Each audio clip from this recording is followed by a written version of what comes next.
You can now take a hike in the water of beautiful Lake Tahoe. California state parks have developed Tahoe's first underwater. Picture this. You're underwater. Visibility is perfect, 70 feet in every direction, the kind of crystal clear water that doesn't exist anywhere else in America. You've dived here 100 times. You know this lake. Then your lights sweep across the bottom, and you see something that doesn't make sense. A shape. Then 2 shapes. Then 100 shapes, stretching out into the dark beyond your lights, so far you can't see where they end. And the deeper you go, the worse it gets. That's not a horror movie. That's a real diver in Lake Tahoe in 2024.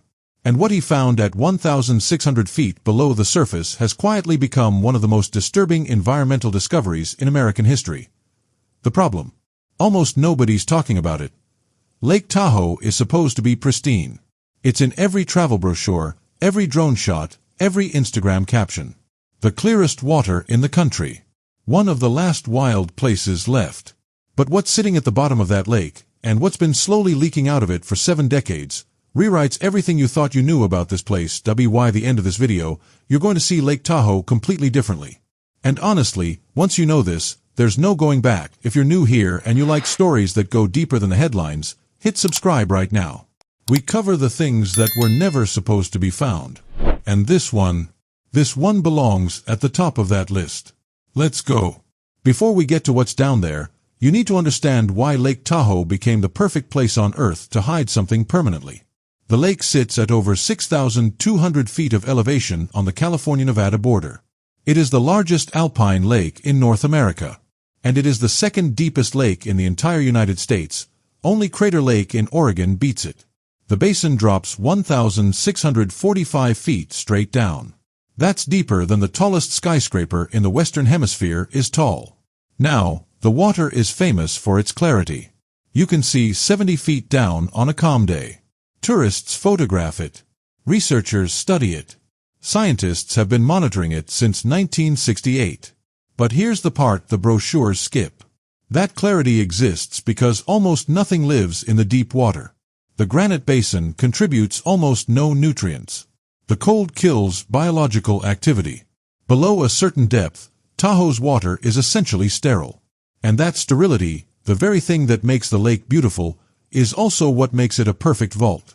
Drop something past 1,500 feet in Lake Tahoe and the temperature hovers just above 40 degrees Fahrenheit permanently. The pressure is crushing.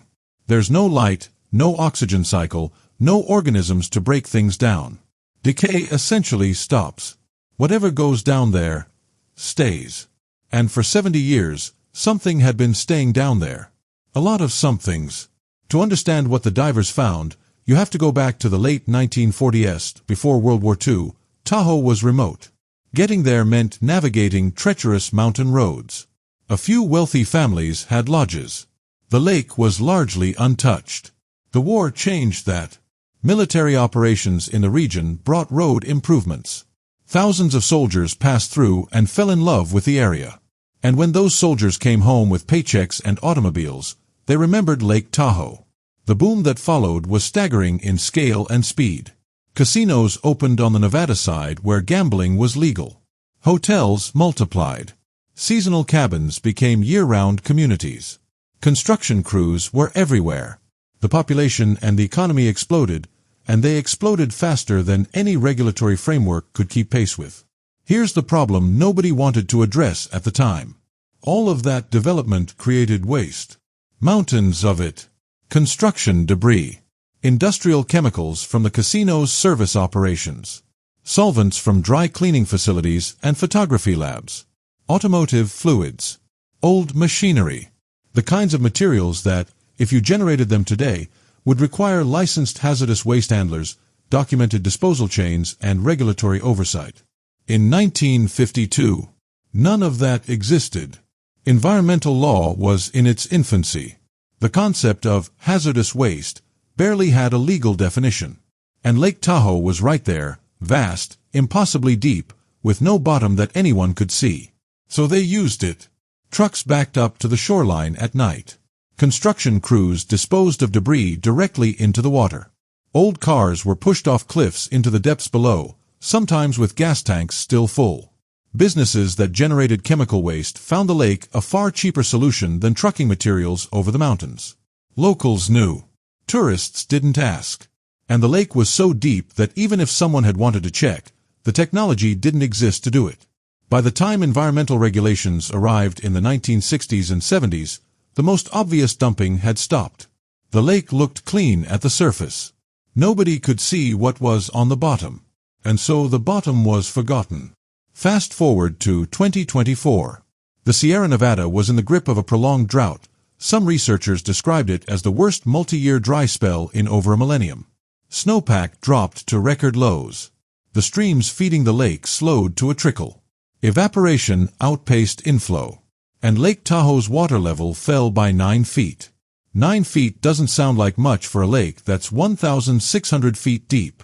But the drop happened at the shoreline. And as the waterline receded, it exposed stretches of lakebed that hadn't been above water in living memory. Hikers started finding things. Tires. Bottles. Corroded metal objects nobody could identify. Easy to write off at first, just old litter, washed in over the years. Then the divers showed up. Colin West is the founder of Clean Up the Lake, a non-profit based in Tahoe that has spent years scuba diving the lake's shallows and hauling out debris. His teams had already removed more than 20,000 pieces of trash over 72 miles of lakebed. He knew this lake as well as anyone alive. But the drought had opened up sections of shoreline that had never been accessible. And what West's divers found there stopped being litter very quickly. Cars. Dozens of them.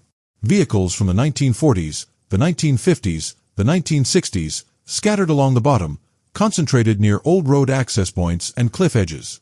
Some appeared to have been driven directly into the water. Others had been pushed or towed in. Here's the part that made the diver's skin crawl. The cold water had almost completely halted corrosion. Paint was still visible on some vehicles. Interior features were intact. Dashboard panels, door handles, license plates, all recognizable.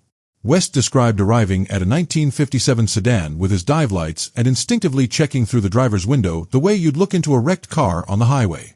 That's how preserved these vehicles were. Like they'd been driven in yesterday and were simply waiting to be collected. One license plate traced back to a registration that was never reported stolen.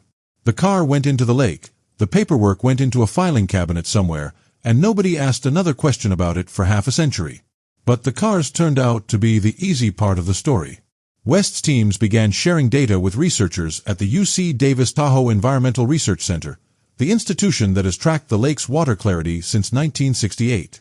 As the scope of the survey expanded into deeper water, it quickly outgrew what scuba divers could safely handle. So they sent in the robots. Remotely operated vehicles, ROVs, equipped with high-definition cameras, articulated sampling arms, and tether lines long enough to reach the deepest parts of the basin. The kind of equipment used in deep-sea research and offshore energy exploration. At shallower depths, 200 to 500 feet, the footage was consistent with what the divers had found. More vehicles, more debris, decades of casual disposal concentrated in predictable patterns. Then they went deeper. Below 1,000 feet, the cameras entered a different world entirely. No light. Temperature locked in the low 40s. Pressure that would kill an unprotected person in seconds. And the debris kept coming. At 1,400 feet, the ROV's lights swept across something the team initially couldn't categorize. Large cylindrical shapes. Dozens of them, arranged across the lake bed with a distribution that was clearly not natural. Industrial drums. Chemical barrels. The kind used to store and transport hazardous materials. What made it worse wasn't just the barrels themselves. It was the scale. When the ROV operator panned the camera, there were more behind the first cluster. And more behind those. And more beyond those, fading into the black water past the edge of the lights. The field of barrels didn't have a visible end. The count wasn't in dozens. It was in hundreds. Here's where the story shifts from disturbing to genuinely alarming. At 1,600 feet, near the deepest range of the ROV's operation, the cameras captured something that changed the tone of the entire investigation. The barrels at that depth weren't just sitting on the bottom. They were leaking. Visible plumes of material were seeping from ruptured containers, hanging in the cold, Still water because there's no current down there to disperse them. Slow-moving clouds of whatever had been stored in those drums, spreading outward into the surrounding water column. The research team ordered water samples taken as close to the leaking containers as the ROVs could safely approach. Those samples went to UC Davis's Environmental Chemistry Lab. The results came back, and they were in a different category entirely from any previous Lake Tahoe water study. Lead at concentrations hundreds of times higher than safe exposure levels. Mercury, cadmium, arsenic, industrial solvents that were banned in the United States decades ago. The chemical signature was consistent with mid-century industrial production, the exact types of waste generated by the businesses that serviced the casino economy and the post-war construction boom. Metal processing, automotive repair shops, dry cleaning facilities serving hotels, photography labs, paint manufacturers. All of them generated this kind of toxic waste. All of them operated in the Tahoe region during the peak dumping period. And for all of them, in the early 1950s, the cheapest disposal option was sitting right there.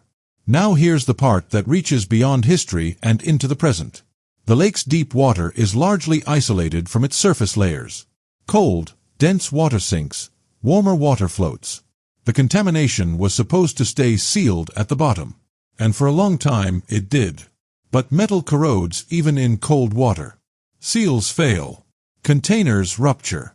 And trace amounts of heavy metals have now been detected at shallower depths than the deep basin, migrating slowly upward through the water column toward the layers where people swim, fish, and pull drinking water from municipal intake systems.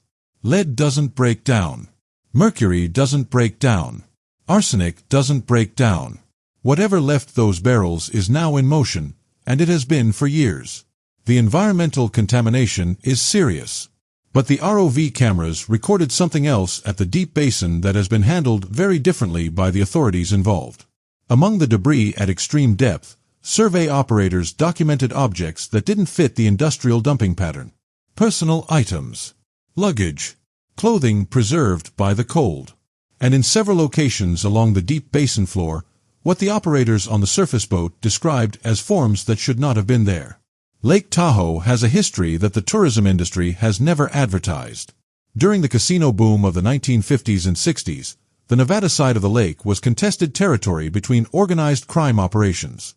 The Tahoe corridor was a significant presence for criminal enterprises moving money through the casino industry, and disputes between those organizations were sometimes resolved with violence, and with a need to make that violence disappear permanently. Local legend has held for decades that the lake's depth made it a disposal site for victims of mob violence. For just as long, that legend was treated as colorful local folklore. Unverifiable. Probably exaggerated. The ROV footage suggests the legends were accurate. Specific portions of the deep water survey footage have been withheld from public release, pending active investigations by both federal authorities and the county sheriff's office.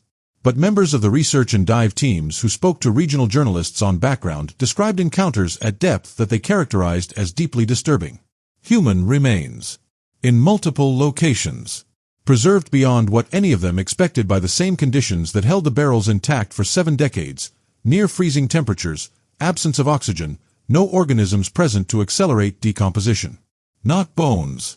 Not skeletons. Remains in the condition in which they entered the water, in the clothes they were wearing, in postures suggesting they went in the way people go in when they don't choose to. One ROV operator, speaking to a reporter in Reno, said only, "I had trouble sleeping after that shift." Associated debris, clothing styles, personal effects, vehicle models found nearby, suggests most of these individuals entered the lake between the 1950s and the 1970s. The peak years of organized crime activity in the region.